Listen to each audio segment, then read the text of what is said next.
Nick, I also want to bring in our military and diplomatic analyst, Admiral John Kirby.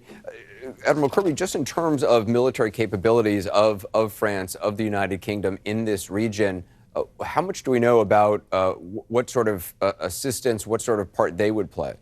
Yeah, so on the British side, they've got an air base in Cyprus that has been used for many, many years and can handle strike aircraft and bombers.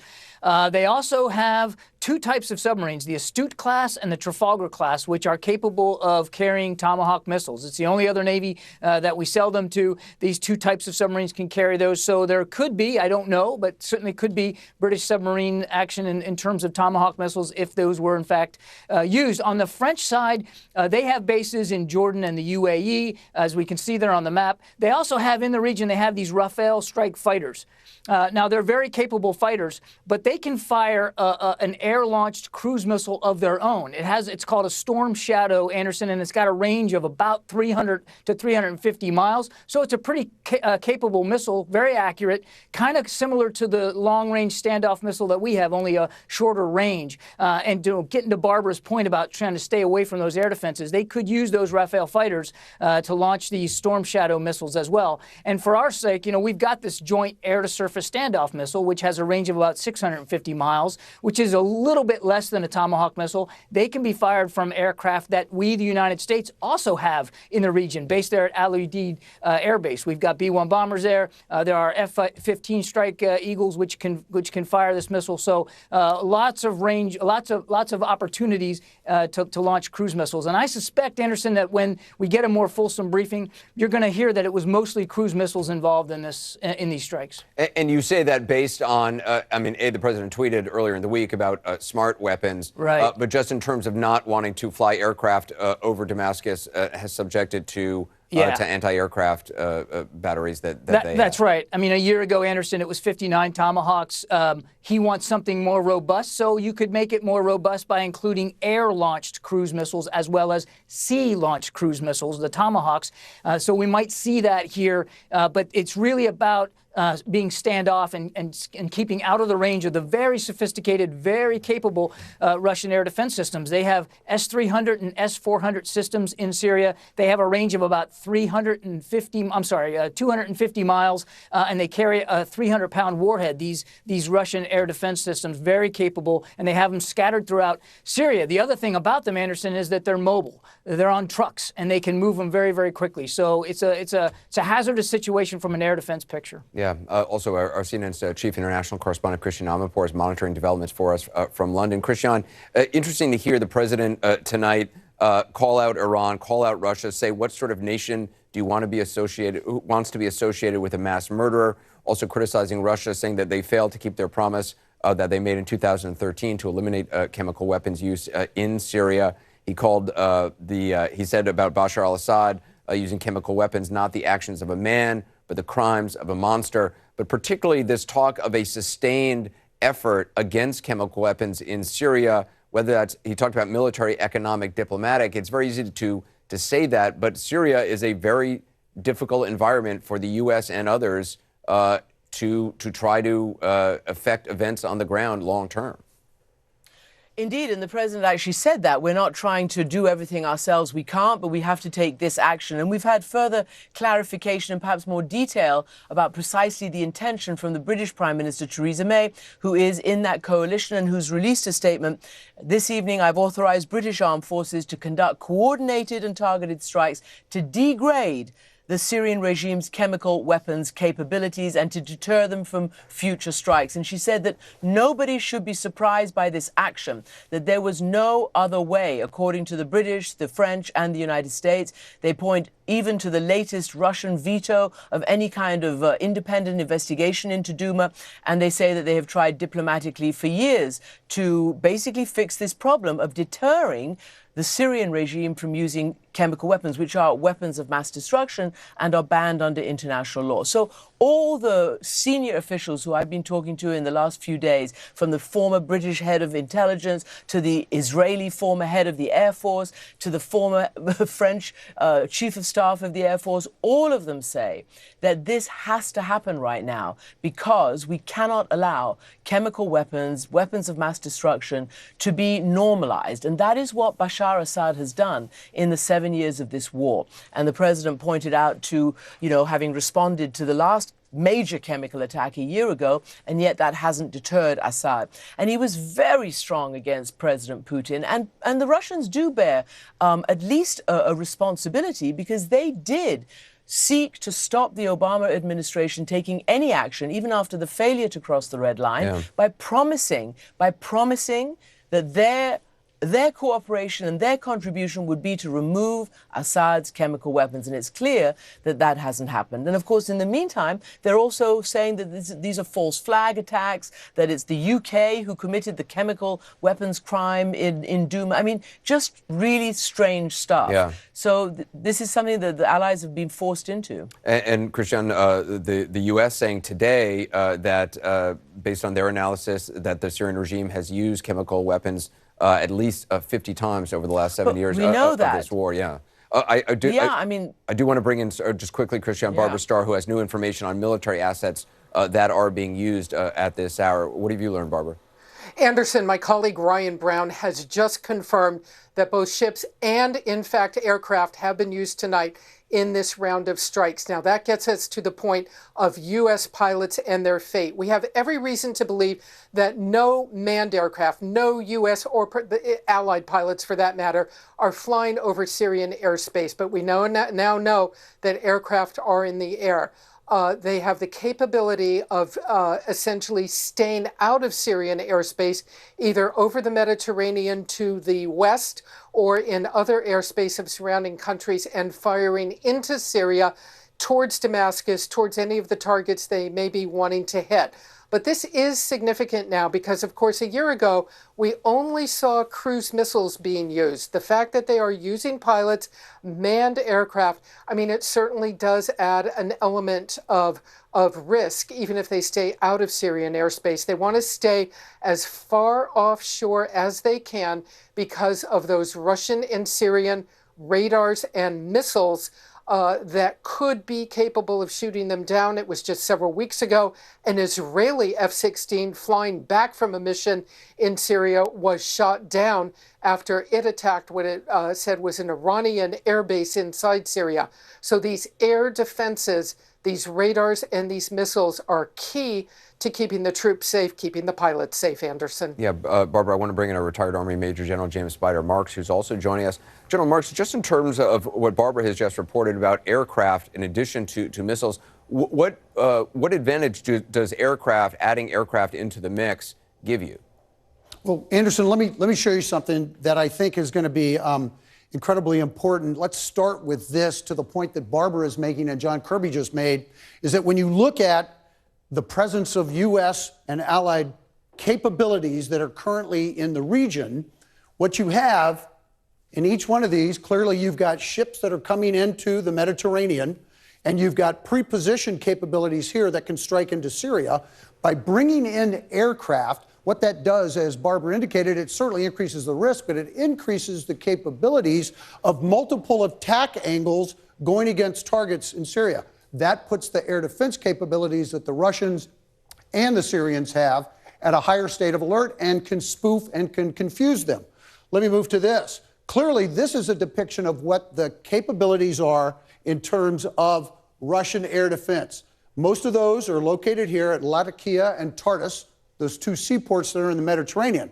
This is the distance that the Russians can reach with their capabilities that are indicated here. This is a mobile capability that they have with that range of about 250 miles. It's important to realize this mobility allows them to move that circular defense capability throughout the map. Hey, General, I just want to quickly tell you, Sure. Syrian state media is now reporting that their air defenses have engaged U.S., French, and British targets. That's according to the Syrian regime. Again, take that for what it's worth.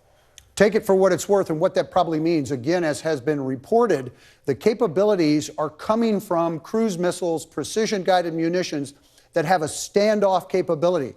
No U.S. aircraft will go into this very contested airspace. There's no reason that would, by doing that, that would increase either an attack capability or an effect that we want to try to, that the United States or the allies want to try to achieve on the ground. That can be achieved from a standoff capability.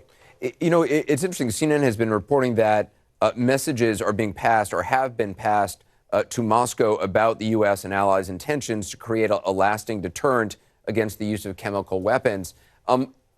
In what level of information would the U.S. pass along to Russia in advance of a strike like this? Obviously, a great concern to General Mattis and others has been, a direct confrontation between the U.S. Right. U.S. forces and Russian forces in Syria. Correct. Anderson, this is the challenge. This is the visualization that we get to. These are locations where Syrian aircraft and other capabilities are. For example, here's the capital of Damascus, where we already know attacks are ongoing. What we see here in red are locations where Russian forces, not just aircraft, but ground forces, logistics capabilities, intelligence capabilities, to include ground capabilities, coexist with Syrian forces. The challenge is if chemical capabilities are at any of these locations, you now have a very precise requirement to ensure collateral damage can be determined, not only for civilians, but you have to increase the requirement to ensure that you have standoff and separation between Russian targets, because we are not targeting the Russians. But if we were to have an accidental engagement with the Russians, that would immediately cause escalation. That's what's driving the Secretary of Defense's caution.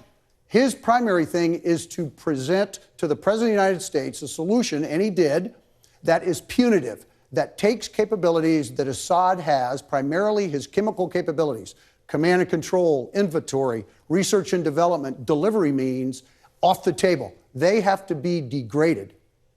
But what has to happen simultaneously is we can't afford to go after Russian targets. Yeah. Because that just would put us into a level of escalation that we can't have. We're going to continue to check in with you, General Marks. We also are anticipating a military briefing in about 30 minutes or so from now, approximately. So stay with us. We'll obviously bring you that live.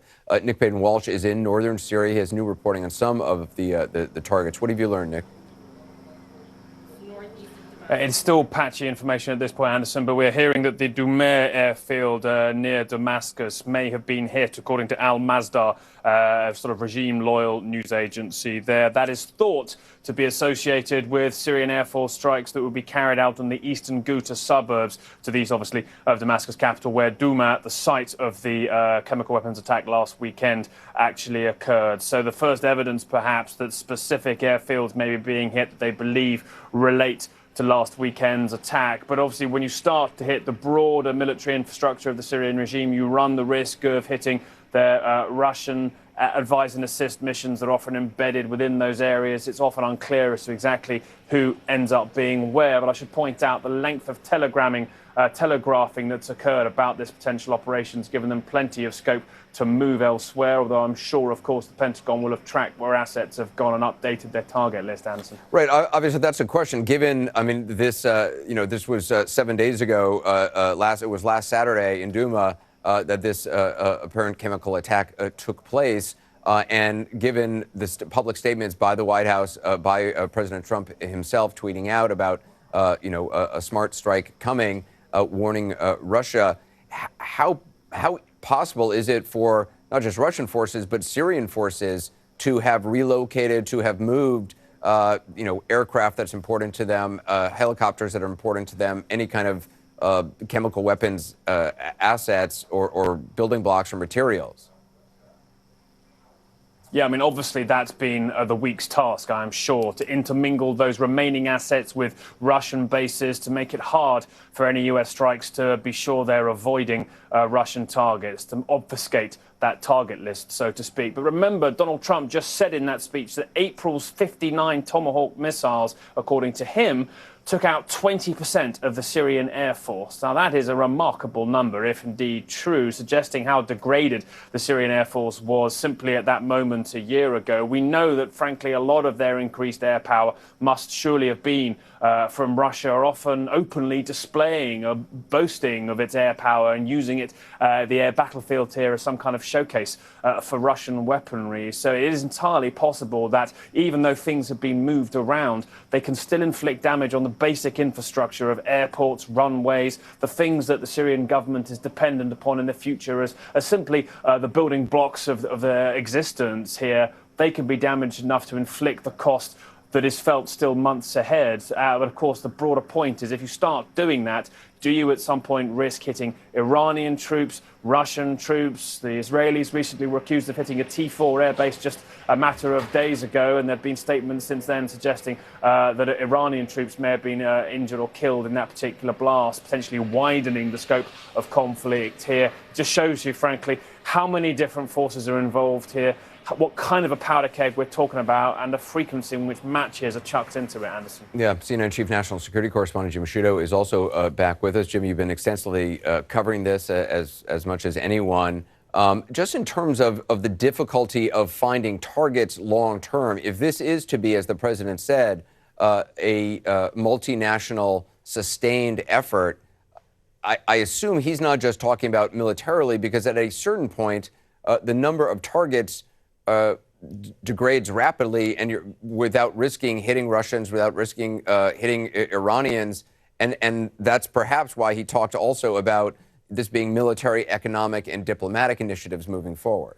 No question, but let's be clear. It's worth remembering this is an enormous reversal for this president and this administration. Less than 2 weeks ago, the president announced publicly that the U.S. would withdraw from Syria, surprising his military commanders. He then followed up at CNN's reporting and others reporting and instructed the Pentagon, his national security staff, to begin a withdrawal of U.S. forces from Syria. And now, less than 2 weeks later, the president has begun a significant military attack on the country and committed himself, his administration, and the U.S. military to a sustained campaign in response to Syrian chemical weapons attacks. Now, we should be fair. It's a different situation. The U.S. ground forces there, withdrawing them, is different from a sustained, what appears to be an air campaign from air and from ships. But still, the military commitment in 2 weeks going from we are walking away, we're going to leave it to local partners, allies, let them do their share, to committing himself and his administration and the U.S. military to a sustained military commitment on the ground there in response to chemical weapons attacks. On that point, we should make clear that in the last year since that attack that prompted the previous U.S. response, there have been dozens of attacks in the chemical weapons category, not with nerve agent necessarily, but with chlorine gas, which is still categorized as a chemical weapon, that brought no U.S. military response. So as the president committed himself to military response by the U.S. and its allies to the use of chlorine gas, which the Syrian regime has used frequently, that would mean that you're going to see missiles flying from U.S. warships and aircraft towards Syria many times a month, perhaps many times a week. That's the question here. And that is something that the president didn't answer in his speech. But what is clear is that in the span of less than 2 weeks, U.S. policy towards Syria has turned on a dime. And that's quite a remarkable turn for this president, who has shown very little interest in sustained military activity in the Middle East, and for the country, for the military. It's something that if the president wants that promise to be delivered on, then the U.S. military is going to have to deliver on that promise with enormous military power. Yeah, let's check back in with our Nick Baden-Walsh, who is in northern Syria. Nick, what are you hearing? Yeah, at this point, Anderson, of course, I just give the whole fog of war caveat applies here. We are getting preliminary information, but from an eyewitness in Damascus we have spoken to, is talking about explosions emanating what it seems to be from a research facility near the capital itself. That's really all I can give you as regards to that. On top of that, too, the Meze Air Base, military base to the south of the capital. According to the Al-Masdar regime-loyal agency, that has also been hit. That is said to have been a place out of which the Iranian military has occasionally been spotted or based itself. Has been hit by the Israelis, apparently, in the past years or so. So this target list slowly growing, and with it the possibility, I say here, that we may not just be seeing the Syrian military hit in this, but you remember, bear in mind, they've had a week, frankly, to get themselves to cover, Anderson. You know, Nick, just again, what is so difficult about Syria is just the level of action the U.S. is willing to take, or any president is willing to take. It's something that obviously the previous administration wrestled with. They had set a red line. The red line was crossed. They did not respond as they had indicated they would. You know, there are not a lot of great options unless, I mean, depending on how aggressive and how much of a commitment any country wants to make to getting involved with a deadly conflict that's been going on for 7 years in the Middle East again.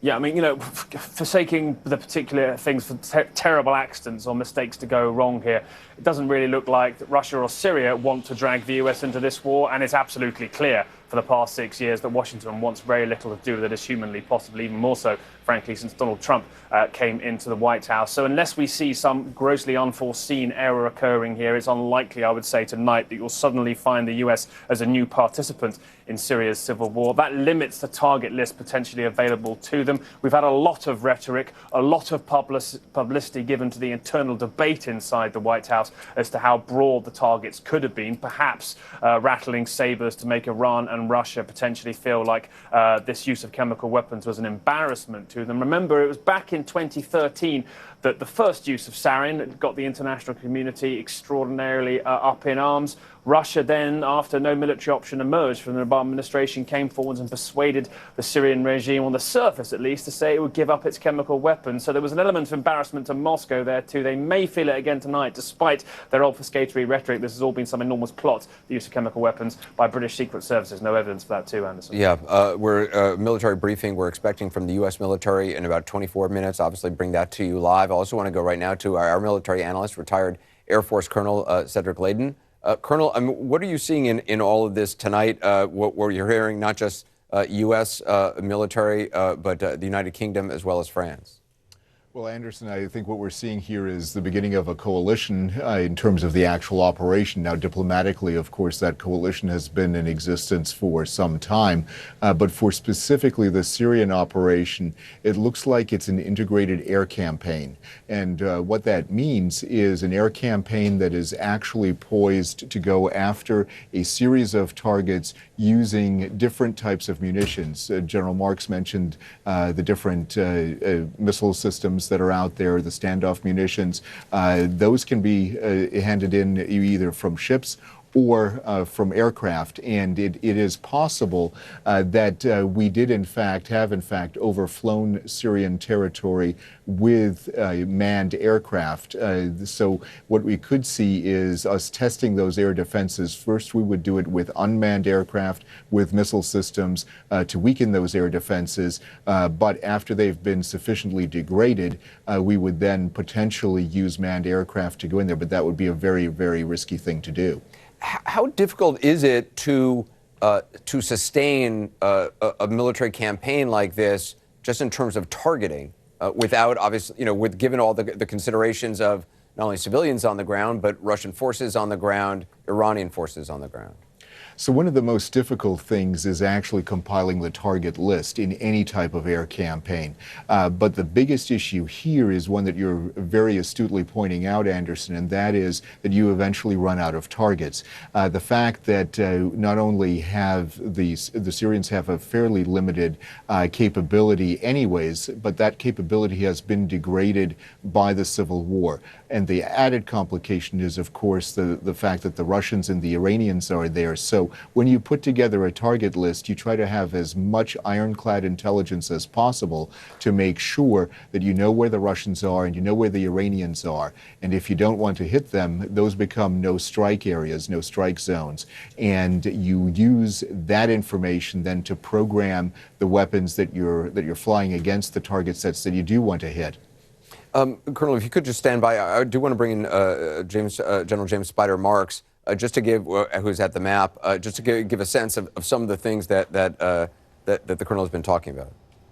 Yeah, Anderson, what I've been able to receive from some open source reporting that is coming completely from online, some capabilities that I have access to that are scraping some websites and some reporting, or at least some chatter that's taking place inside Damascus. And I hate to kind of lay out the confusion, but essentially strikes are in Damascus, almost essentially, and we're getting some pretty good reporting on that. In these three areas, Dumar, Jumraya, and Masakin Barza, districts that are around Damascus, both to the north and to the east, and then a headquarters of the 4th Mechanized Division in Baghdad itself, and R&D, research and development capabilities inside Damascus. It's important to realize that the concentration in Damascus is important because that really speaks to degrading a capability, probably not defeating, but degrading a capability, both intelligence and command and control, that could sustain chemical attacks going ahead in the future.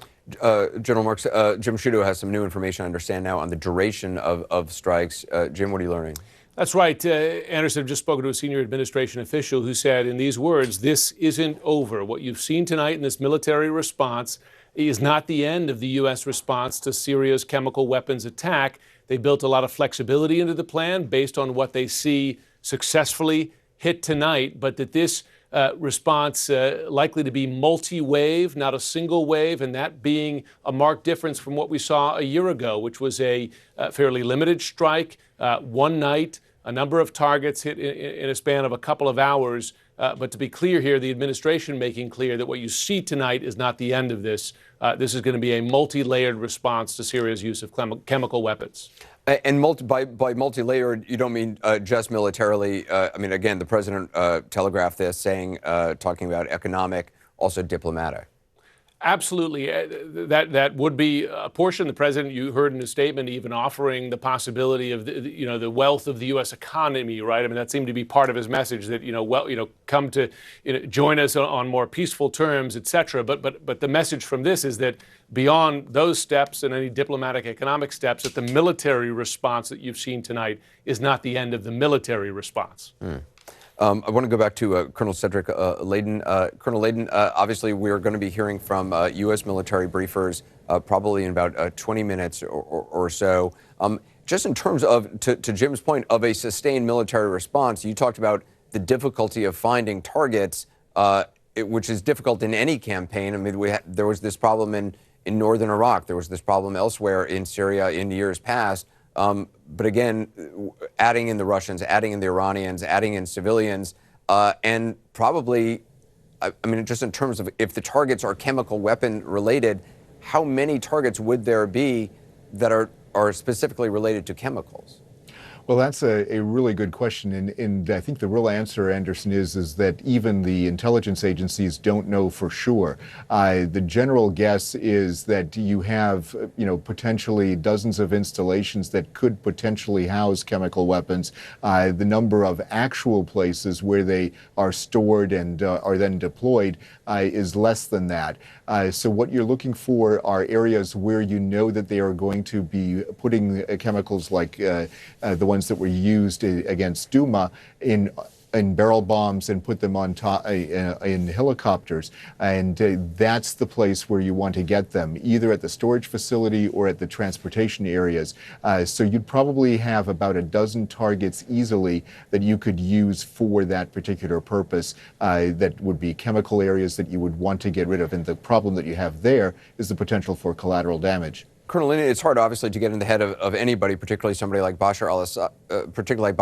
Actually, excuse me, I'm just told we've just gotten some video in. It comes from social media in Syria. We've not independently verified it. It doesn't seem to show much, but it's the first that we are seeing. Purports to show part of some of the strikes. Let's take a look.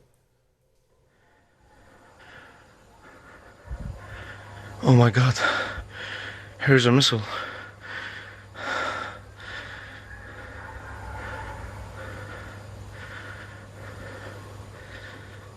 And Christian Amanpour has new information from the British on targeting and strikes as well. Christian? Yeah, as you see that video coming in, we've got some pretty good detail from the British, actually, who are basically saying that they joined precisely 46 minutes ago, this attack. They're saying that they're using aircraft, particularly Royal Air Force Tornado GR4s. They launched Storm Shadow missiles at a military facility, a former missile base, which was near Homs, as we know a lot about Homs, where the Syrian regime is assessed to keep chemical weapons precursors stockpile. So they have said that very careful analysis has been, applied to detect the best places to target and to minimize casualties and to minimize the risk of contamination once they shoot and strike these things. Because remember, these are chemical weapons and precursors and stockpiles. So even though they want to go after this, it's really important to make sure that it doesn't contaminate and doesn't, affect civilians. So this is very, very detailed. So there are planes in the air, and they are doing that work there. And of course, we did hear that whatever happened this time around, it had to be bigger than what happened last year, because what happened last year with the 59 cruise missiles clearly didn't stop Bashar Assad. So you're talking about all these attacks in Damascus and reports there. I was told very clearly that, quote unquote, regime assets must be targeted this time. It must be painful to the Assad regime to the point that he understands that this will no longer be tolerated. And I think that you heard the president and the others say this sustained nature of such an attack is to respond potentially more times when they actually use these chemical weapons, and hope that they won't anymore. We're going to be going to